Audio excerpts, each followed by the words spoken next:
Assalamualaikum warahmatullahi wabarakatuh. Baik, langsung saja di video ini saya akan menjelaskan tentang discourse analysis atau analisis wacana. Apa itu analisis wacana? Analisis wacana adalah susunan atas fakta dengan menggunakan bahasa sehingga membentuk cerita yang bermakna. Jadi sebuah kejadian itu tuh faktanya itu dibikin ya supaya menjadi sebuah wacana gitu tuh yang memiliki makna. Nah, makna yang terkandung apa? Bisa jadi banyak gitu. Ya, oke. Kenapa sih kita harus menganalisis? Jadi pada dasarnya bahasa itu bukan sekedar alat komunikasi, melainkan juga alat strategi kekuasaan.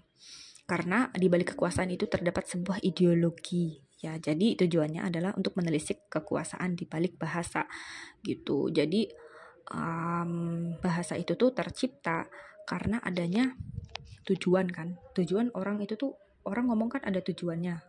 Nah, bahasa juga tercipta itu karena ada struktur di dalamnya gitu tuh. Ada seperti kepentingan atau ada ideologi di dalamnya. Seperti itu. Jadi, untuk analisis wacana di sini itu tidak hanya menganalisis teks saja, melainkan berkaitan dengan hubungan sosial. Jadi, mengapa dia berkata seperti itu di dalam sistem sosial? Contohnya ya, misalkan ada kata atau bahasa seorang wanita meniduri banyak pria, itu tuh dibilang pelacur. Sedangkan pria meniduri banyak wanita, itu tuh dibilang pejantan. Nah, dari pejantan dan pelacur ini itu menggambarkan sebuah situasi struktur sosial yang patriarki gitu, dimana terdapat ketimpangan gitu, ada minoritas, ada mayoritas di dalamnya. Nah, untuk aspek-aspek apa saja yang ada di analisis wacana, ada jenis data, ada juga jenis teori, ada juga jenis analisis. Jenis data itu tuh seperti berita, terus data-data yang diambil juga bisa berbentuk sebuah podcast, terus acara. Kemudian jenis teori juga, jenis teori ini tuh, misalkan kita tuh nganalisis tentang feminisme. Nah, kita cari teori tentang feminisme.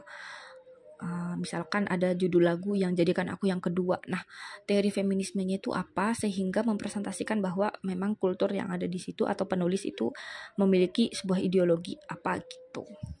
Nah, kemudian ada jenis analisis. Jenis analisis ini bisa seperti CDA atau critical discourse analysis. Terus ada lagi banyak. Nah, kemudian untuk jenis dan bentuk analisis wacana itu bisa berupa teks, bisa berupa talk, act, dan artifak. Nah, tapi yang perlu kita ketahui bahwa untuk menganalisis sebuah analisis wacana itu harus berupa teks. Nah, ini kan ada talk, ada act ya. Jadi kalau misalnya talk atau podcast, itu tuh kita tukar dulu ke sebuah tulisan. Misalkan siapa yang ngomong, diketik, dan lain sebagainya. Itu bisa dianalisis, baru bisa dianalisis. Kemudian ada act, itu tuh kayak ada micro expression, bisa ditulis kayak ini, dia itu melirik matanya atau dia gelisah, bisa jadi. Nah, contohnya juga Pak Gibran yang mengangkat tangannya ya ketika debat, itu bisa dianalisis juga. Kemudian ada artifak, itu bisa berbentuk tulisan-tulisan kuno, peninggalan-peninggalan dan lain sebagainya. Nah, masuk ke dalam contoh. Contoh yang saya ambil adalah berita yang diproduksi oleh Infobank News. Di sini judulnya adalah Kiprah Gibran Raka Buming, dari penjual martabak hingga dipilih jadi cawapres Prabowo. Seperti itu. Jenis datanya sudah jelas, ini adalah sebuah tulisan judul dari berita.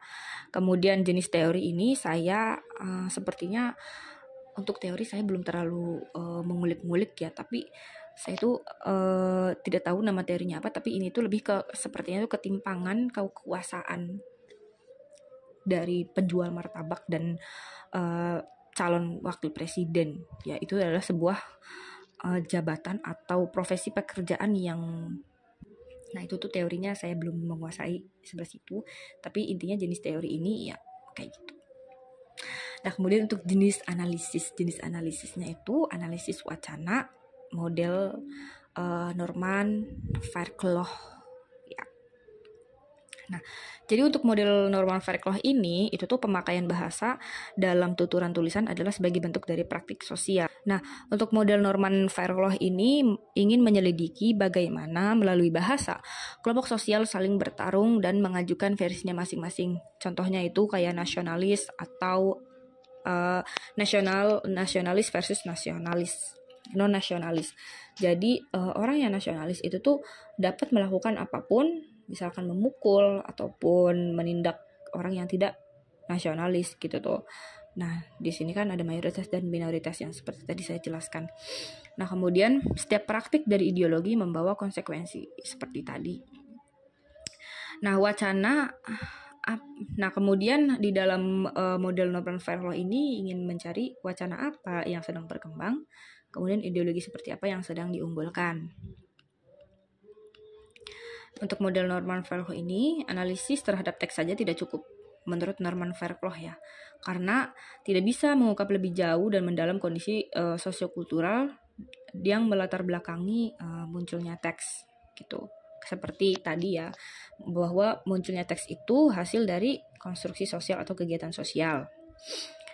Nah, bagaimana hubungan teks dalam kurung mikro dengan konteks masyarakat makro. Jadi teks ini memiliki keterkaitan dengan hubungan sosial gitu, mikro dan makro ya. Jadi kemudian Fairclough ini mencoba membangun sebuah model analisis memiliki kontribusi terhadap sistem sosial budaya, karena setiap bahasa tidak hidup dalam ruang yang kosong. Seperti itu. Jadi ini tuh bentuk kritis para pendahulu analisis wacana gitu tuh. Jadi para pendahulu itu hanya bahasa yang dilihat tuh tata bahasa, linguistik dan lain sebagainya. Nah, menurut para ilmuwan terkini setelah berkembangnya ilmu, itu tuh bahasa tuh ada kontribusinya sama sosial atau ilmu-ilmu sosial. Seperti itu. Nah, untuk dimensi dari Fairclough ini ada 3.